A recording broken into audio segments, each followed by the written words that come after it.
अकबर बीरबल की कहानी, मेरे भाई जैसा। दोस्तों, बात उस समय की है। अकबर बादशाह तब बहुत छोटे थे जब उनकी मां का देहांत हुआ था। क्योंकि वह बहुत छोटे थे इसलिए उन्हें मां के दूध की दरकार थी। महल में तब एक दासी रहती थी जिसका शिशु भी दुधमुम्हा था। वह नन्हे अकबर को दूध पिलाने को राजी हो गई। दासी का वह पुत्र व अकबर दोनों साथ साथ दासी का दूध पीने लगे। दासी के पुत्र का नाम हुसैफ था। क्योंकि हुसैफ व अकबर ने एक ही स्त्री का दुग्धपान किया था इसलिए वे दूध भाई हो गए थे। अकबर को भी लगाव था हुसैफ से। समय बीतता रहा, अकबर बादशाह बन गए और देश के सर्वाधिक शक्तिशाली सम्राट बने। लेकिन हुसैफ एक मामूली दरबारी तक न बन पाया। उसकी मित्रता जुआरियों के साथ थी और कुछ ऐसे लोग भी उसके साथ ही थे जो पैसा फिजूल बहाया करते थे। एक समय ऐसा आया जब हुसैफ के पास 2 समय के भोजन के लिए भी पैसा पास न था। लोगों ने तब उसे बादशाह के पास जाने को कहा। हुसैफ ने बादशाह अकबर के पास जाने की तैयारी शुरू कर दी। हुसैफ के दरबार में पहुंचते ही बादशाह ने उसे ऐसे गले लगाया जैसे उसका सगा भाई ही हो। लंबे अरसे के बाद हुसैफ को देख बादशाह बेहद खुश थे। उन्होंने उसकी हर संभव सहायता करनी चाहिए। हुसैफ को अकबर ने दरबार में नौकरी दे दी। रहने के लिए बड़ा मकान, नौकर चाकर, घोड़ा गाड़ी भी दी। निजी खर्च के लिए एक मोटी रकम हर महीने उसको मिलती थी। अब हुसैफ की जिंदगी अमन चैन से गुजर रही थी। उसे किसी चीज़ की कोई कमी नहीं थी।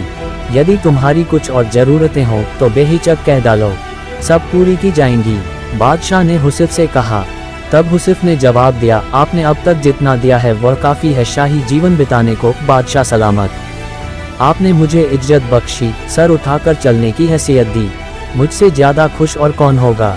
मेरे लिए ये भी फ़ख्र की बात है कि देश का सम्राट मुझे अपना भाई मानता है। और क्या चाहिए हो सकता है मुझे। कहते हुए उसने सिर खुजाया। होठों पर आसान भरी मुस्कान थी, लेकिन लगता था उसे कुछ और भी चाहिए था। वह बोला, मैं महसूस करता हूँ कि बीरबल जैसे बुद्धिमान व योग्य व्यक्ति के साथ रहूँ। मेरी ख्वाहिश है कि जैसे बीरबल आपका सलाहकार है वैसा ही मुझे भी कोई सलाह देने वाला हो। बादशाह अकबर ने हुसैफ की यह इच्छा भी पूरी करने का फैसला किया। उन्होंने बीरबल को बुलाकर कहा, हुसैफ मेरे भाई जैसा है। मैंने उसे जीवन के सभी ऐशो आराम उपलब्ध करा दिए हैं, लेकिन अब वह तुम्हारे जैसा योग्य सलाहकार चाहता है। तुम अपने जैसा, बल्कि यह समझो अपने भाई जैसा कोई व्यक्ति लेकर आओ जो हुसैफ का मन बहला सके।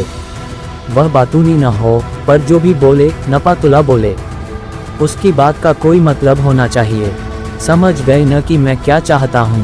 पहले तो बीरबल समझ ही न पाया कि बादशाह ऐसा क्यों चाहते हैं। उसे हुसैफ में ऐसी कोई खूबी दिखाई न देती थी।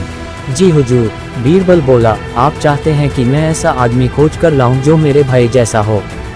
ठीक समझे हो, बादशाह ने कहा। अब बीरबल सोचने लगा कि ऐसा कौन हो सकता है जो उसके भाई जैसा हो।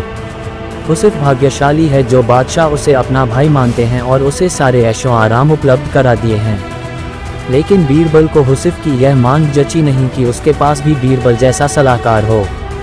बादशाह बेहद सम्मान करते थे बीरबल का और बीरबल भी बादशाह पर जान छिड़कता था। लेकिन हुसैफ तो इस लायक कतई नहीं था।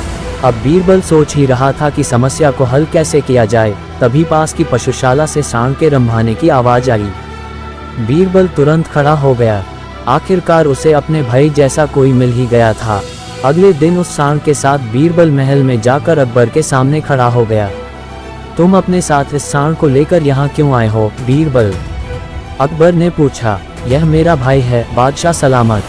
बीरबल बोला, हम दोनों एक ही माँ का दूध पीकर बड़े हुए हैं, गौ माता का दूध पीकर, इसलिए ये सांड मेरे भाई जैसा है, दूध भाई। ये बोलता भी बहुत कम है। जो इसकी भाषा समझ लेता है उसे यह कीमती सलाह भी देता है। इसे हुसैफ को दे दें, मेरे जैसा सलाहकार पाने की उसकी इच्छा पूरी हो जाएगी। बीरबल का यह उत्तर सुनकर अकबर को अपनी गलती का एहसास हुआ। तब उन्हें लगा कि जैसे उन जैसा कोई दूसरा नहीं, वैसे ही बीरबल भी एक ही है। तो दोस्तों, कैसी लगी यह कहानी? तो वीडियो को लाइक कर दीजिए, सब्सक्राइब कर दीजिए और बेल आइकन को दबा दीजिए ताकि मेरी आने वाली वीडियो का नोटिफिकेशन आपको सबसे पहले मिल सके। धन्यवाद।